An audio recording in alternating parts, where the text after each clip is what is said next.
What's up, y'all? TBrown31 here with JaboctheGreat. Once again, we're back with another episode of the Last Word podcast.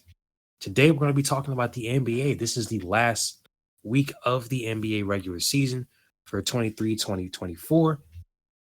It's going to end on Sunday night. That's the last set of games that we have. A lot of teams playing on Sunday, of course, for the season's finale.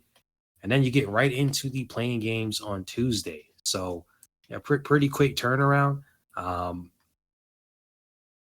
really too surprising though. I mean, again, since they've introduced the play-in tournament, they want to kind of get this through quick so they can get to the playoffs because the playoffs are darn near, 2 months themselves. So yeah, it's already at the end of the NBA season. A lot been going on the past couple of weeks, especially during the NCAA tournament since we've been covering most of that. So let's get back into the NBA as we finish up the season. Starting with the Western Conference, of course, obviously the best conference in the NBA this year. Pretty tight race, especially from 5 through 10. And that play-in tournament starting to look a little bit different now.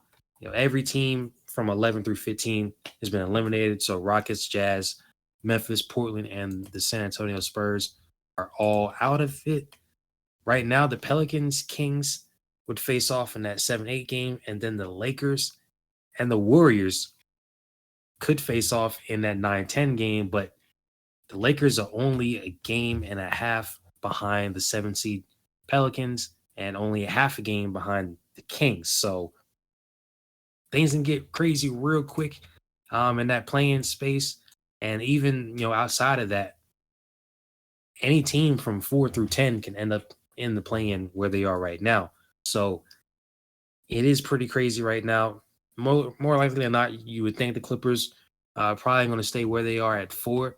Mavs probably stay where they are at 5, but really from 6 down to 10, it's a pretty tight race. Only 3 games separating the Suns and the Warriors, as most teams only have 3 or 4 games left in the season. So based off of where we are right now, I know a lot can happen over this next final week, but where do you see things kind of ending up?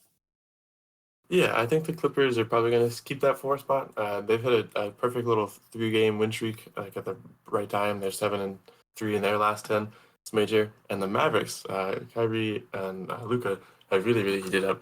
They're 9-1 in their last 10, also on a 3-game win streak. I think those two have separated themselves from the rest of the pack and could probably stay up. A little skid could change a lot. But for a while, the Clippers had a pretty decent place in that 4th place spot. Now the Mavericks are a little on their tail. Maybe those two could flop, but I don't really think so.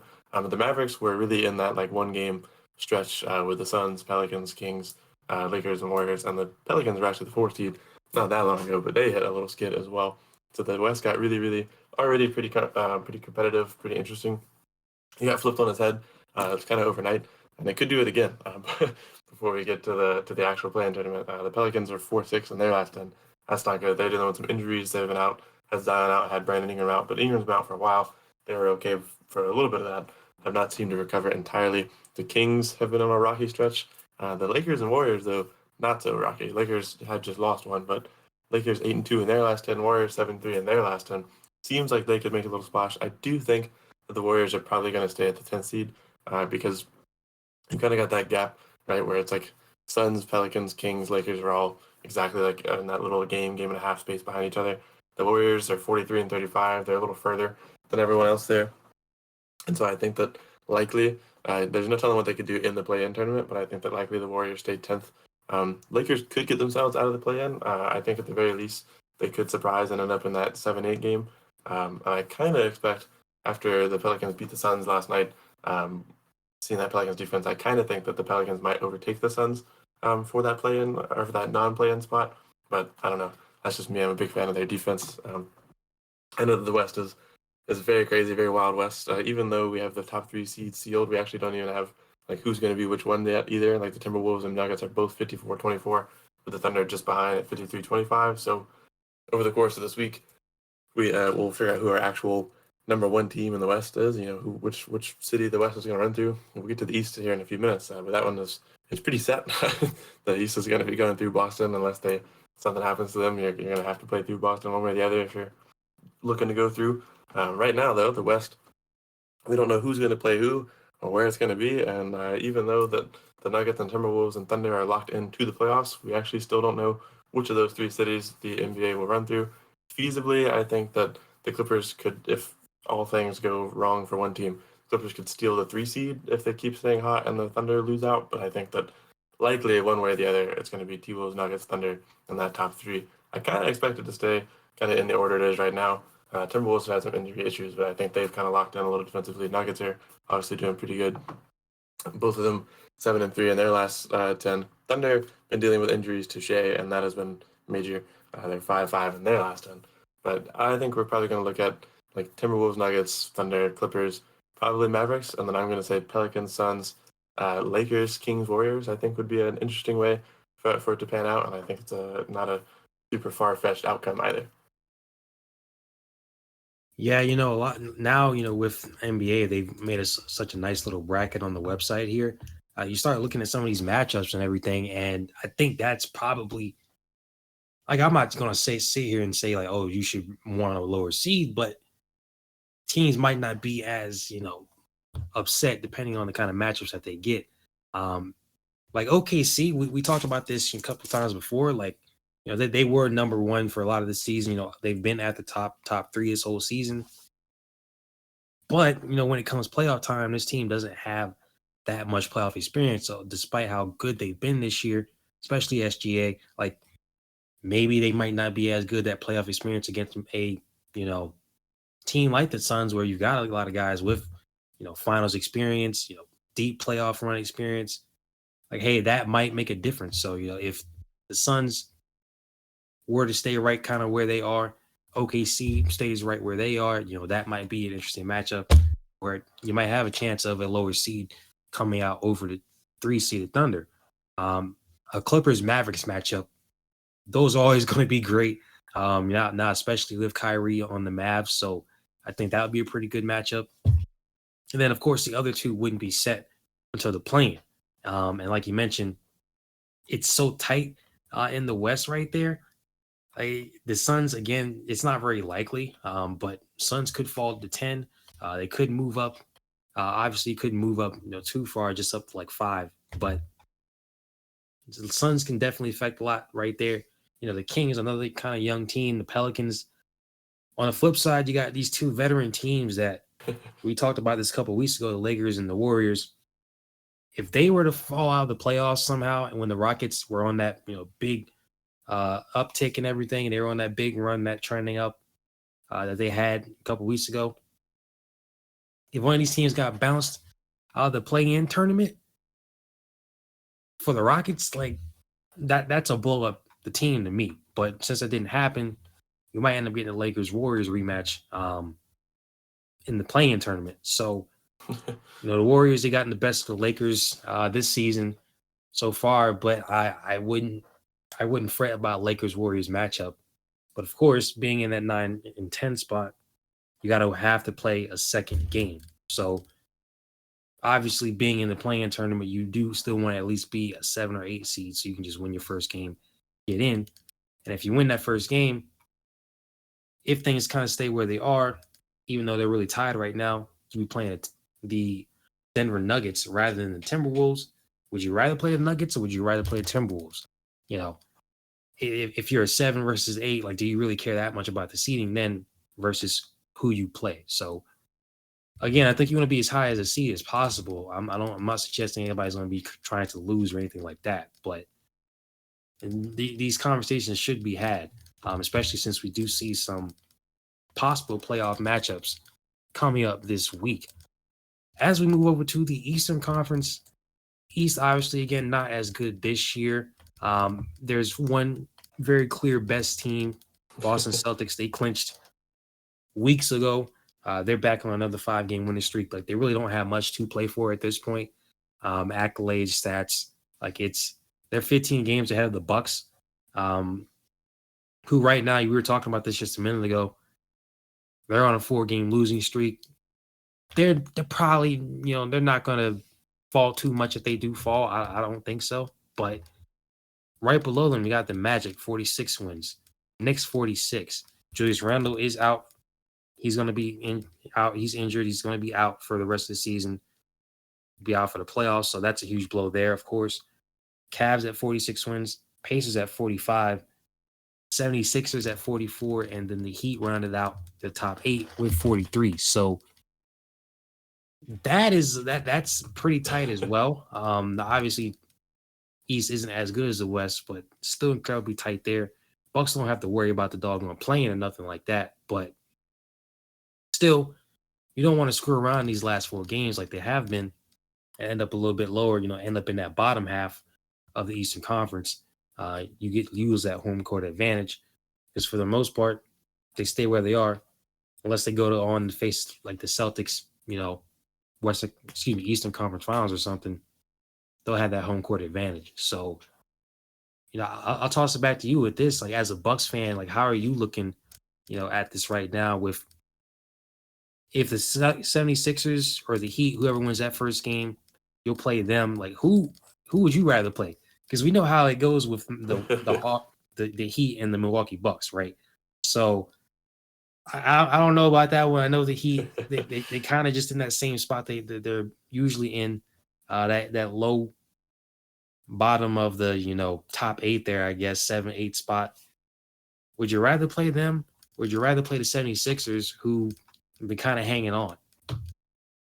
Yeah, healthy Joel Embiid is back, and I know fully 100% that a healthy Sixers team is on paper a better team than the Miami Heat. I'd rather play them. I would rather have them have to come through Milwaukee. I don't want to have Jimmy Butler to deal with in the first round again. I'm just not ready for it. Didn't go well last year. Had Jimmy Butler yelling, "I own you" at Drew Holiday. He can stay the 8 seed and go do that again. They can leave Dame alone for at least the first round. As much as I would love to get a revenge series, and that's kind of the story of the year that the Bucks won our most recent championship, 2021. We get our 2020, we get eliminated by the Heat, and we come back in 2021. We beat them in the first round and a clean sweep on the road to a championship. That would be great. Would love for that to happen. Currently, though, with the way that the Bucks have been playing basketball, not entirely certain that would happen. So I would prefer to play the Sixers. It's still going to be tough. I think that the East is definitely not as good as the West this year, but I do also think in that same vein that they are very good against each other. They've all played each other very well, except Celtics have dominated, but these teams are all pretty close to each other. It is interesting to have young teams like the Magic and Pacers up there. Knicks aren't old by any means either, especially not with Julius Randle not playing at the moment. So yeah, I would prefer to get the Sixers. The Pacers had our number in the regular season.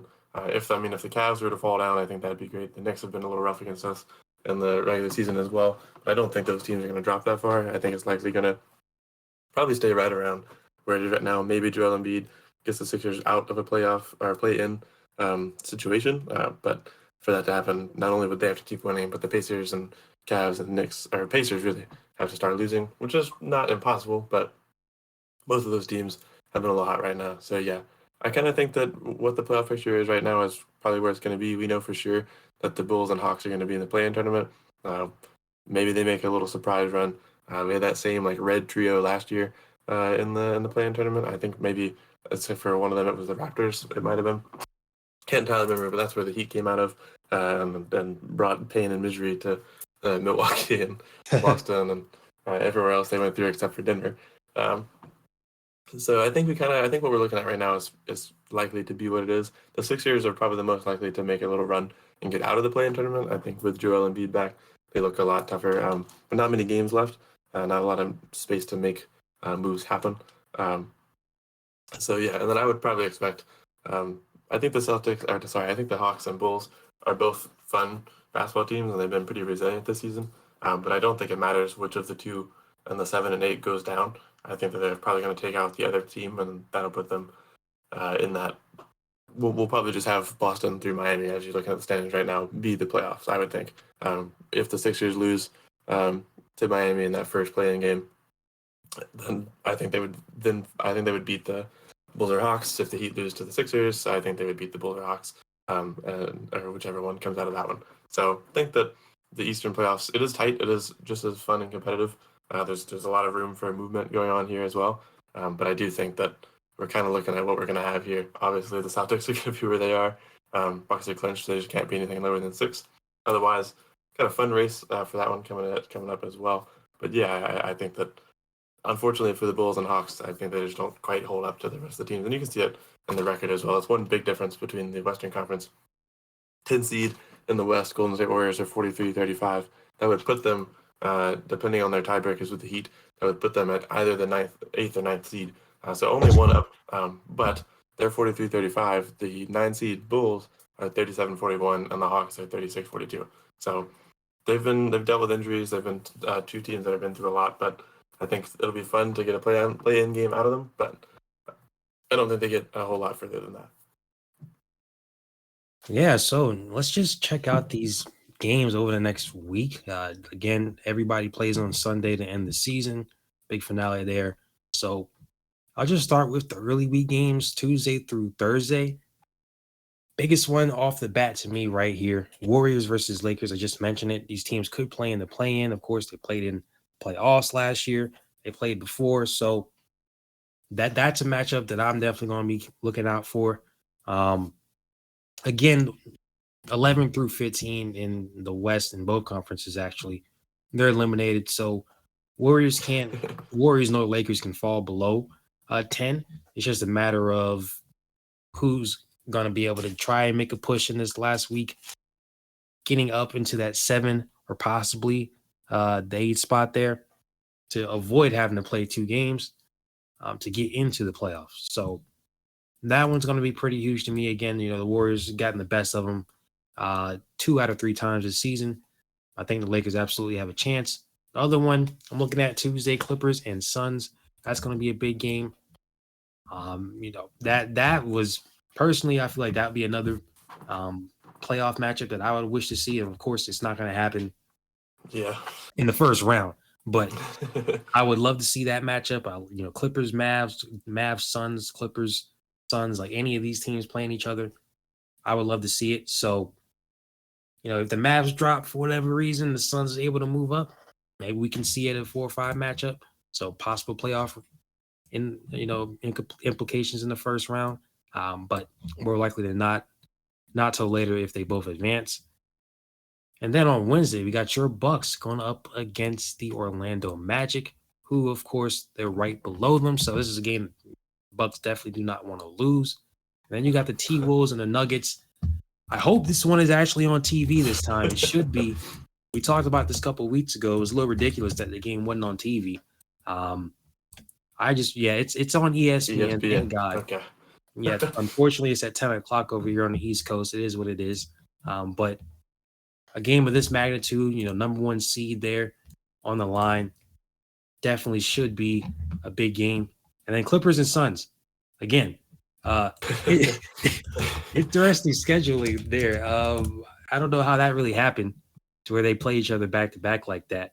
And the other game isn't, so they go from Phoenix to LA in one day, like 24 and a half hours away from each other. I mean, I guess NBA, thank you. So I guess we might literally see, depending on what happens, we might see Clippers and Suns like 9 times in like a 2.5 week period.